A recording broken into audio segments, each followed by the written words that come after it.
Okay, so in this tutorial we're going to take a look at the spinal pathways. So we're going to look at the different tracts that ascend and descend in the spinal cord. So what we're looking at here is a cross-section of the spinal cord. And I just want to recap some basic anatomy of the spinal cord before going any further. So we're looking at a transverse section of the spinal cord. So this is at the level C8, and just the basics. So the H-shaped grey stuff in the middle is the grey matter, and everything peripheral to that is white matter. So you can see these different coloured shapes lying in the periphery, and these colours just represent different bundles of ascending and descending white matter tracts. So you've got the grey H-shaped matter in the middle and the white matter peripheral to that, where the ascending and descending tracts are located. So at the back you've got the dorsal horns, and then at the front anteriorly you've got the ventral horns. In the centre you've got the central canal, and then you've got the dorsal median sulcus dorsally and the ventral median fissure anteriorly, ventrally. So as I mentioned, you've got these bundles which are known as fasciculi, and in these bundles you've got axons which run either up towards the brain or down the spinal cord towards the periphery. So the axons in these fasciculi are either carrying information up or down the spinal cord. So you've got ascending and descending tracts. So these tracts are also referred to as fasciculi, which is just Latin for small bundles.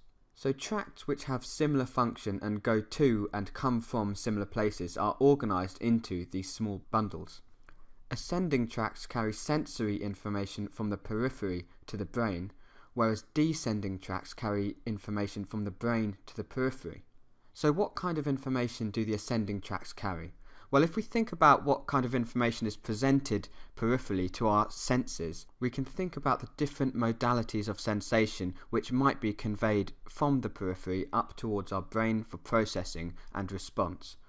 So ascending tracts carry information including pain, temperature, tactile information which ranges from coarse touch to fine touch, as well as vibration information, and you've also got information from muscle and joint receptors.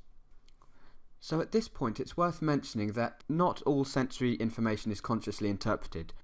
So information that is consciously processed and consciously experienced is conveyed to the cerebral cortex via these pathways.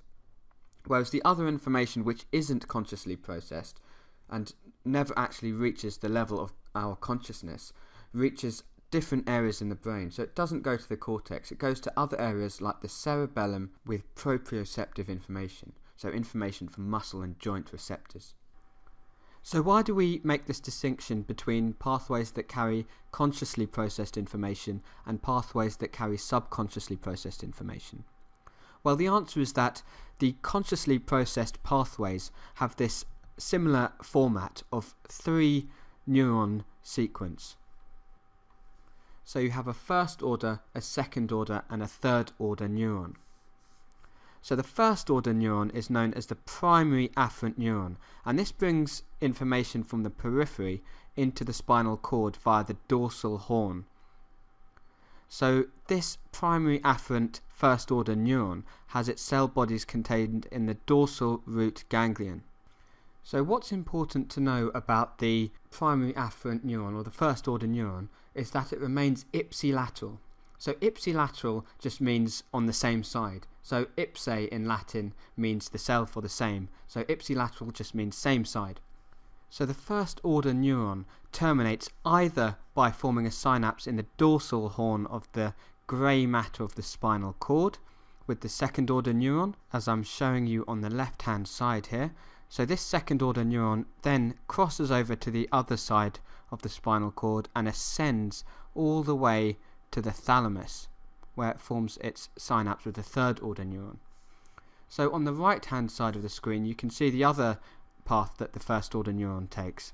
So it enters the dorsal horn and then it can ascend up into the medulla, where it forms its synapse with the second order neuron. So again, this second order neuron crosses over the midline and ascends up on the other side to the thalamus, where it terminates by forming a synapse with the third order neuron. So it's important to know that first order neuron remains ipsilateral and it terminates by forming a synapse with the second order neuron. And this termination can either occur in the grey matter of the spinal cord or in the medulla oblongata. So both these terminations have been demonstrated on this diagram here. And then, just as I've showed you, the second order neuron in red crosses over to the other side of the spinal cord, or the other side of the brainstem in the medulla oblongata, and this crossing over has a fancy name which is known as decussation. So the second order neuron decussates, crosses over to the other side, and then it ascends to the thalamus, and this is where it forms a synapse with the final third order neuron. So I'm just drawing this third order neuron in blue. And this third order neuron has its cell body in the thalamus, and its axons pass to the somatosensory cortex, where the peripheral sensation is consciously perceived.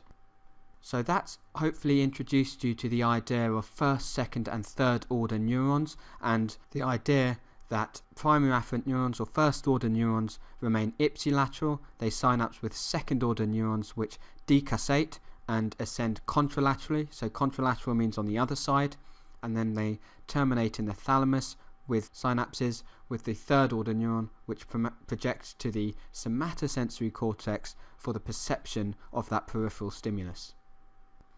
So next what we're going to do is take a look at a section of the spinal cord and the different ascending and descending tracts which run within the spinal cord.